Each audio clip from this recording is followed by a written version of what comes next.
Hey everyone, it's time to cover some ExileCon news about PoE 2. Now, I thought the best way to start this is by doing a general video on a bunch of the changes and a bunch of the system changes that are going to come with the game. Now, over the 2 days on ExileCon, we got quite a lot of panels and we got some Q&As as well. So we actually have quite a lot of information that we didn't have previously on PoE 2. Now, the first thing we should talk about is PoE 2 is its own game now. Now, before we were told that PoE 2 is simply just going to be a big patch for PoE 1. We can think of it as 4.0, for example, how currently our patches are 321, 322, 323. Well, when PoE would come out, they effectively would be 4, 4.1, 4.2, and so on and so forth. But instead of that, they have now said that PoE 2 is going to be its own game. And that means PoE 1 is going to also keep existing as its own game. With this, they're going to have their own leagues. And Chris Wilson said that they're going to be offset from each other, but more time is going to be given to the PoE 2 leagues as they are going to have more new content. So for example, what this might look like moving forward is that we might have a PoE 2 league start, and then we will play that for 2 to 3 months. Then a PoE 1 league will start, and we'll have to play that for maybe about a month or so before the next PoE 2 league starts. They will be offset from each other at some amount, but he did say they'll prioritize the PoE 2 leagues a little bit more, which is quite interesting because with this, it means a lot of the system changes that we were promised are not actually going to come for PoE 1. And now, while they did say that both games will have a dedicated dev team and they will keep delivering content to both of them, I'm not really sure, and I'm a little bit skeptical on how well they're going to be able to do that. I personally have a feeling that maybe a year or two after PoE 2 is launched, we might see PoE 1 just have a skeleton crew, and we might not really see that promise be kept up, / the content that we're going to get for PoE 1 might not really be the greatest. I personally think it might eventually just turn into a season reset with maybe like a very small change, a la like D3 seasons, where D3 seasons started to become very, very minor. But I guess we'll see, right? We have to be open-minded about it and see how it's going to go. The only thing that I do want to say that I don't really like about this is, as I mentioned earlier, these system changes. We were promised that we were going to get the gem changes. And the biggest thing is we were promised that melee was going to be fixed with PoE 2. Chris Wilson specifically said that the new animations and the new way that melee is going to feel is going to be the thing that will fix melee. And well, because the games are now separate, are we still going to get that in PoE 1? They have not mentioned it. And as much as people tried asking about it, they seem to skirt around the question quite a bit. So we don't really know what's going to happen there. Hopefully we get some sort of clarification on this later. I don't really think GGG themselves know what they're going to do about it. So we'll have to just wait for more news. Now, moving on with that, they have also shown off some other things. They have shown off the new skill gem system. So they did show this off a few years ago at ExileCon 1, but it has been massively fleshed out ever since. The gem system is now going to work differently than it works before, to where instead of us putting our sockets in our gear, for example, how we have a chest plate that has a 6-link in it, instead that chest plate will now have 2 gem sockets. So instead of me putting a 6-linked ice shot inside my chest plate, I'll put my ice shots and I'll have another gem socket to put whatever else I want. Maybe I can put in there a ballista setup. And then the gems themselves are going to have the links. So what I'm going to want is a 5-socket ice shot, and then the support gems are going to go in the ice shot itself. So that means my chest plate could effectively hold 2 6-links. And that means every single skill in the game can become a 6-link. We've known all this before, but they've elaborated on how the whole system is going to work. Obviously, because of this, fusings are useless, and they first told us that fusings are going to go away, and now they've elaborated on what it's going to replace. First off, there's going to be no more chromatics, no more jewelers, and no more fusings. Instead, what we're going to have is a new version of jewelers where we'll have lesser, exceptional, and grandmaster. I don't remember the exact name of it, but there'll be 3 tiers of jewelers, and they will upgrade your skill gems up 1 tier. So for example, if I were to get a fireball to drop, it's always going to drop as a 3-link. Every single skill in the game will always drop with at least 2 support sockets on it. I can then use the lowest tier of jewelers to now make it add an additional socket to it. So I can now have a 4-linked fireball. I can then use the second tier of jewelers to add another one for a 5-link fireball, and then finally the last one for a 6-link. They did say these are going to be weighted, and they did say you are going to find plenty of the jewelers that are going to turn your skills into 4 links, a decent amount of 5-link ones, and the 6-link ones are going to be super rare just to keep the power of a 6-link rare and something that's not easily obtainable and to give it some sort of value. With this, they've also mentioned that skill gems are no longer going to drop. That means there's no more skill gem vendors. That means Lily is completely gone. And the only way we're now going to get skill gems is through uncut gems that are going to drop while you do content. Now, they did say these are going to be very common. And the cool thing about them is as soon as you get one, all you have to do is right click on them. They even show this. There's a little book interface.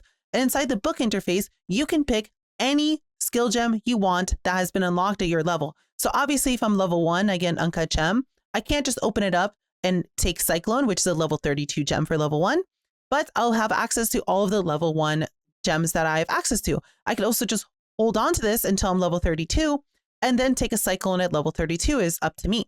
But the only limits on which active gems you can take from it are simply just based on your level. With this, support gems are also gone because the gem vendors are gone. The only way we are going to get supports now are by drops. Now, this is a little bit worrying, and they have not mentioned anything about support gems at all. They kind of skirted around it from what it seems like. But this does mean that some support gems might be super rare and super expensive again. For example, if you didn't play years and years ago, the old multi-strike used to be the most expensive item in the game. A multi-strike was money. That was basically the same thing as finding multiple divines as a drop nowadays. And we might potentially go to the same thing in PoE 2 to where some support gems might be super rare and might be worth a lot of money. This might seem a little bit frustrating as well if you're playing solo self-found, meaning that you're going to pretty much be gated by RNG on when you're going to get to the correct supports for any sort of build you have. And then in Trade League, we're going to have to trade even for the most basic things, which is going to be a little bit annoying. Let's say I just want to very quickly test a specific 6-link and I go buy a 6-link Frostbolt and I just want the level 1 gems just to quickly put them in and see an interaction or just see how it feels or something. Unfortunately, I'm now going to have to do 6 more trades to buy everything instead of just simply going and getting a level 1 version of everything from a vendor and quickly testing. And if I like it, then, go and buy level 20 gems from people and then use whatever combo I want to use. Hopefully we get some clarification on this and on support gems. And hopefully this gets changed because this honestly doesn't seem very good, but we'll see what comes of it. Moving on to the next important thing is the field of combat and the combat changes. So now in PoE 2, we will have a dodge roll. This dodge roll is not going to be faster than running, so you're not going to be spamming spacebar everywhere. But when you are dodging, you will be able to dodge every single attack against you and every single projectile. So while it's not immunity, you effectively are immune to everything that's not a ground effect. So ground slam will still hit you and any sort of damage over time on the ground will still hit you, but you're effectively immune to all attacks and projectiles and spells that aren't just AoEs on the ground. This is meant to make melee feel good. On top of this, they have added a lot of animation work, and I will say a lot of it is pretty, to make melee feel better. For example, most melee skills now make you slightly move forward. You'll either step forward a little bit if you use it near you, or some abilities might make you do a pretty decently sized dash forwards if you, for example, use your melee skill with your cursor at the corner of your screen. Some of the spells have also gotten some of these little animation changes as well. For example, they showed off a ice comet, which makes you cast the spell while also taking a step back. You kind of jump a little bit, which is kind of interesting and might make for some really interesting combat. When you have both melee with its little steps everywhere and with the dodge roll, you should have some pretty fluid combat. And from all of the gameplay they've shown, the combat was actually really fluent. Melee looked absolutely amazing and it looked pretty fun to do. They have also showcased a plethora of new skills that can abuse this system to make some really, really fun melee looking abilities where you can dash around. And because of the amount of work they put into it, they've actually made it that some of these skills can be moved mid animation. So for example, they showed this monk ability. We'll get more on that later. that makes you do a bunch of spins as you hit things in front of you. And this goes on for a little bit. It's basically mini cyclone to where you're not necessarily just AoEing consistently, but it's like for a few seconds. And they've shown that instead of it just being like a straight line, if you move your cursor halfway through it, you can actually change the direction of it. And it actually looked very fluid and very smooth. I honestly don't mind the dodge roll. I personally really liked it in D4. I know it's the only example I have to use for this, but D4's combat felt really good. I personally was a massive fan of it. I wasn't necessarily a fan of how slow the game was or the lack of endgame content, but the combat did feel good and it did feel fluent. And I will say the spacebar dodge did make it feel really good. And while I'm a little bit wary of it, and I'll have to see how it plays for myself once the closed beta comes out, and that's when I'll be able to give my true opinion on it. But I am feeling pretty optimistic about it simply because my previous experience with a similar system was a very good one. I'm also very interested and I'm pretty excited to play Melee now because Melee does seem very, very good.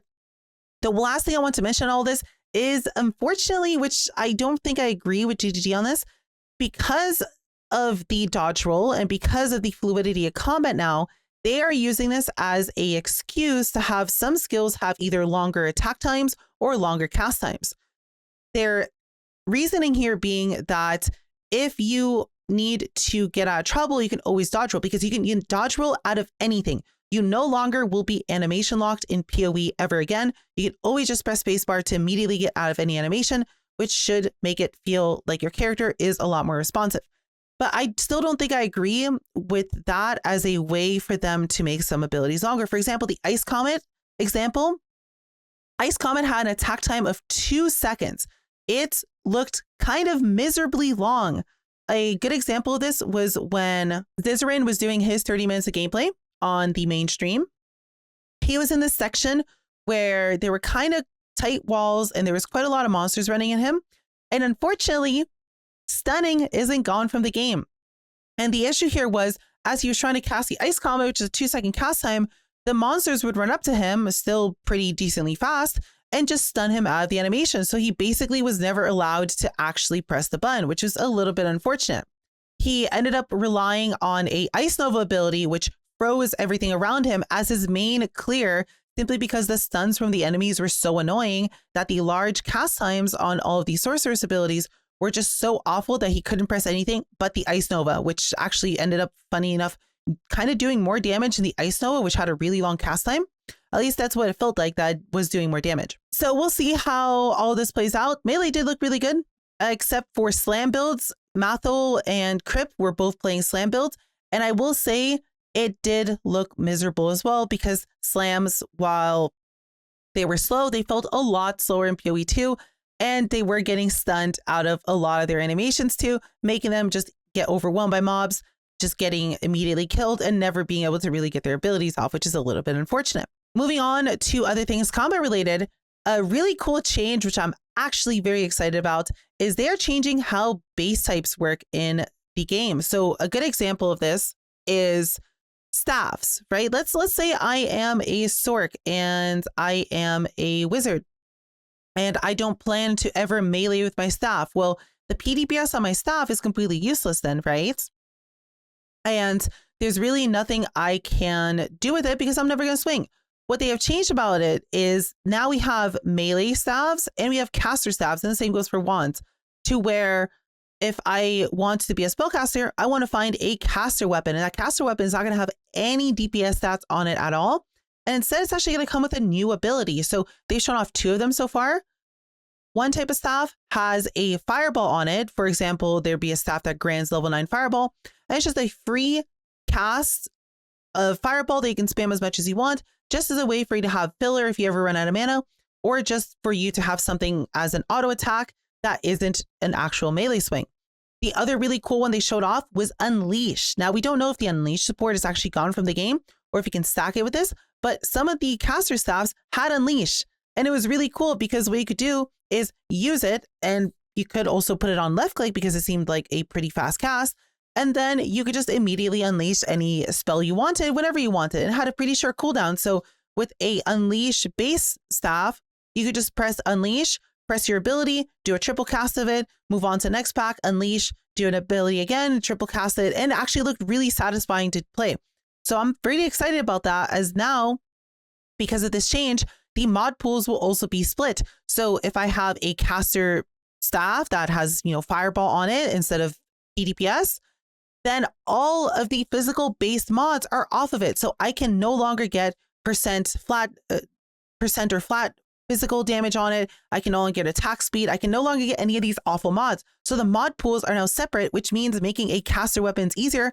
And if I want to use a staff to smack things with, if I'm playing a war staff, for example, I no longer have to get caster rules on it. So I never have to care about lightning or cold or whatever to spells or crit chance to spells or cast speed, any of that, which is going to be really nice. And honestly, it's going to make crafting a lot more fun. It should be a pretty interesting change. Next, I want to talk about a few of the other changes. Now, there's still some pretty major changes, such as classes, and I want to get into items a little bit more.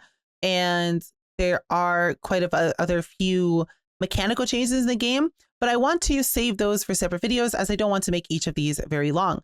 I want to, for the end of the video, just list off quite a few changes that they have trickled here and there throughout both days of ExileCon that are going to be changed from the game, that are pretty major changes. So the first one I want to talk about is the change to currency. So we are going to be losing alteration orbs, and we are going to be losing scours. Because of that, crafting is going to be a little bit more interesting. And people have specifically asked, okay, so what about rolling maps? And all GGG had to say was it's now going to be harder. Like, they kind of gave some sort of smug response saying that maybe you should now, trade your bad maps away, or, you're going to have a more difficult time and whatnot. And just, I didn't really like the response so much, but because of no alterations and because of no scours, that means we can't scour maps anymore. And you might be saying, okay, but that means, now the chaos herb is going to be more useful. Yes, that's true. We would be using more chaos herbs to reroll maps now, with the exception of they changed the way chaos herbs work. Chaos herbs no longer reroll the whole item. Instead, it now adds as a remove add, just like Harvest does. So we cannot just use a chaos orb to immediately remove reflect off of a map, as let's say there's 6 mods on the map. It's a 1 in 6 chance that actually add removes it. And the worst part is, if we do hit the 1 in 6, there's a chance it just removes reflect and then re-adds the reflect on there, which might not feel really good. So you could potentially be wasting tens and tens of chaos orbs trying to remove one bad mod. And at the same time, you might potentially be putting other bad mods on your map. So map rolling might be a little bit less fun. We'll see how that plays out. On the topic of crafting, they have also removed the crafting bench from the game. So a big thing about the game is now that we are going to have gold. Gold is going to be a currency that is primarily used to trade with vendors.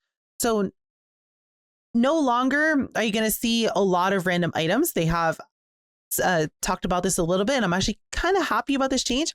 They're going to reduce the amount of loot that drops. And in response, they're going to add more gold to enemies. So you'll see gold here and there. It's auto pickup, so you don't have to consistently click on all the small gold piles. But the assumption now is that when you are going to get actual drops, they're going to be much better drops. They're not going to be well rolled, but for example, you'll maybe see rare items more often, and you won't see a billion white items everywhere. And the point of the gold is going to be that you can use it to trade for wisdoms, and you can use it to trade for town portals, and you can use it to buy gear. So no longer will you need to get specifically a transmute or an alchemy to buy a specific piece from the vendor. You'll just be able to use gold for it. And the interesting thing is that all the gear are also vendors for gold, which might make it a little bit annoying, for example, to get some bubble currency, as you can't just spam vendor a bunch of yellow items for alterations, which I guess are gone, or a bunch of blue items for transmutes anywhere. Same thing going for RGB items for chromatics, but I guess RGB items are gone, and so are chromatics. The other thing they mentioned is that because the crafting bench is gone, and this is a reason they use to justify the crafting bench being gone, that the vendors in town, the armor and weapon vendors, are now going to give you substantially better gear. It is going to last longer, so it's not, the shops are not going to reset every level. So you have a little bit of time to get the gold to buy items. And they're going to be better rolled. So for example, you might find a pair of boots with movement speed, fire res, and life on them, for example. Or you might find a weapon that has flat DPS and percent DPS on it, right? We don't know exactly how good these items are going to be. They've just attempted to reassure us a bunch of times saying that these items will be good. And the wording they've used is that it will fix your problems while leveling, or something along those lines, to where it'll take care of the issues that you might have. And that was the reason to justify not needing a crafting bench, because the vendors are just going to be so good that you won't really ever need to use the crafting bench. Well, the problem with that, which they didn't talk about at all, is what about an end game? What about, for example, if I buy a ring that has 4 stats I really like on it and it has an open suffix, and I bought that ring with 4 stats that I really like, because specifically I need extra fire res, and I can just simply craft fire res on the ring, and then it'll be a perfect fit for my build, and it'll give me res cap. Well, now I won't be able to do that anymore. I won't be able to just buy an item that's half decent and then craft something on it and make it pretty decent. I will just have to exalt slam it, I guess. So that ring that I bought specifically because I needed fire res, but I needed all the other stats, well, I can't just, craft it. I need to find one with it. So that means that ring that might have been 2C will now be 30, 40C for an equivalent ring with the other stat I need on it, unless I want a YOLO Exalted Orb. This also means meta mods are now gone. People have tried asking them about it, but they just didn't want to respond. But meta mods are gone, and all of meta crafting is now gone, ?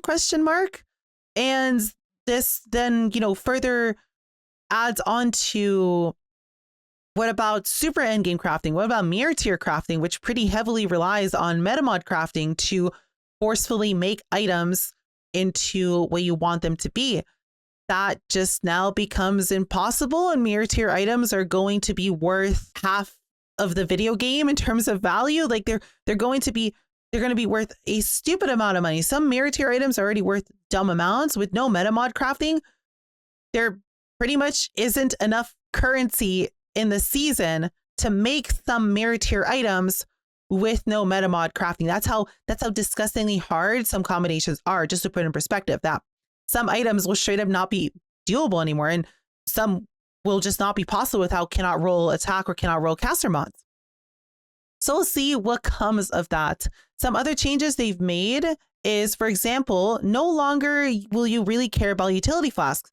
For example, the Quicksilver Flask is completely gone from the game.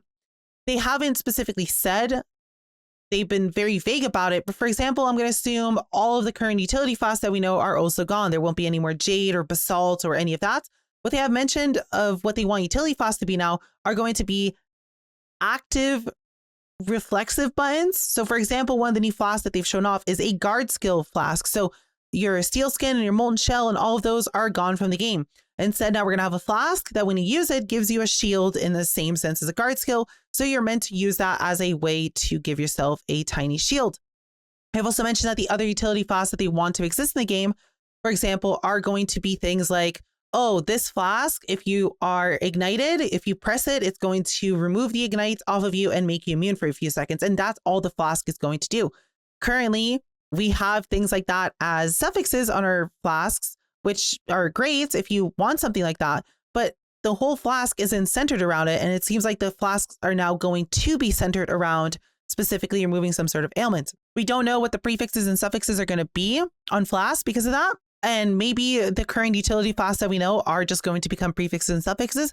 So for example, how a Jade Flask gives you 1.5k evasion.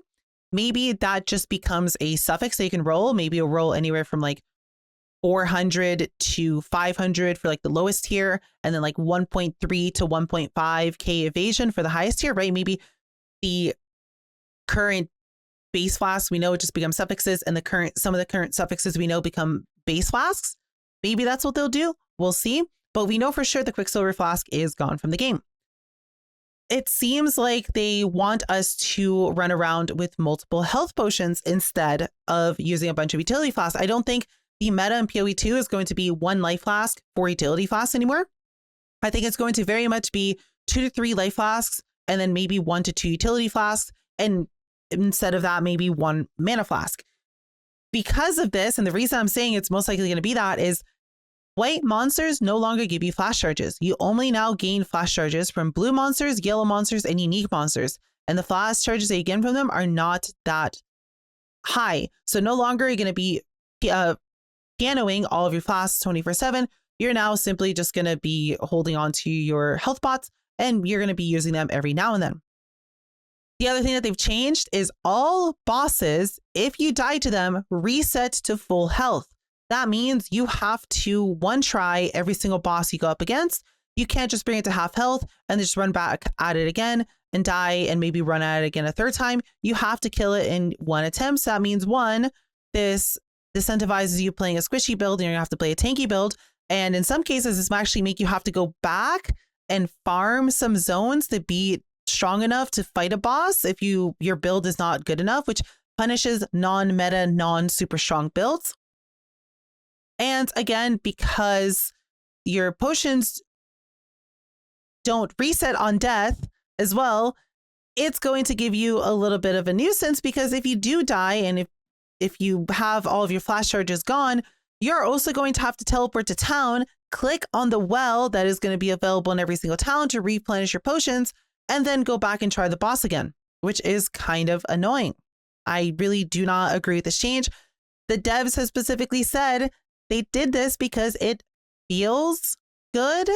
That was their opinion on it.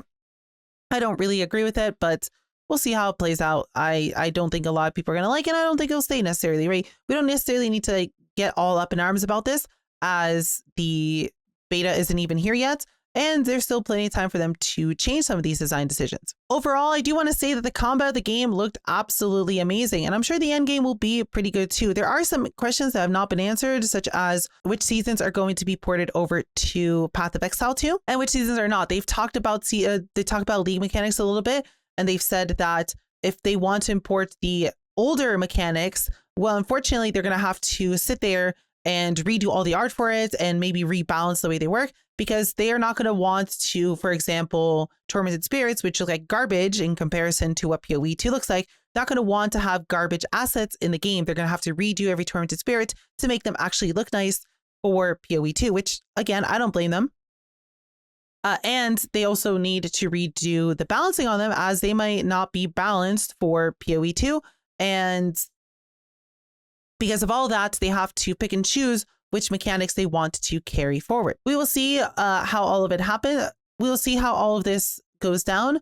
The one thing that they have told us is the closed beta date. So we know that the beta will be out on, I believe, July 16th. I'm sorry, I forgot the exact date, but it's not really relevant because it's July something of 2024. So unfortunately, we have to wait a full year until we get the closed beta for the game, which is a little bit of a shocker, because most of us expected the closed beta to actually come out maybe either immediately after ExileCon, maybe halfway through the next season as a tie-in from the next season to the December season, or maybe in the December season / in spring, and then the release would be in the middle of the summer. But no, it's a whole year until we get the closed beta. They did say they want to take their time with it. They want to make it right. They want to not rush this, which is more than fair. That's a fair enough response as to why we're not getting the closed beta, but it does feel a little bit shitty that we have to wait so long just for the closed beta. And I don't really think we're going to get too much more info until the beta comes out, but we'll see. Maybe they do give us maybe monthly or quarterly updates until the beta actually comes out. That's all I really have to say for this video. The next few videos will also talk about systems and classes and the password tree and all those other things in more detail. I just don't want this to be like a 2-hour long video discussing everything, as there's quite a lot of information. And I think it's a little bit easier if we just split them up into separate videos. I hope you guys enjoy this. If you watch the whole way through, I appreciate you being here. And I hope you guys have a wonderful rest of your day. I do stream on Twitch every day. So if you have any questions, feel free to come by or just leave them in the comments below and I'll try to answer them as fast as I can. Otherwise, I hope to see you guys in the next few PoE videos, and I'll see you guys in the next video. Have a nice day.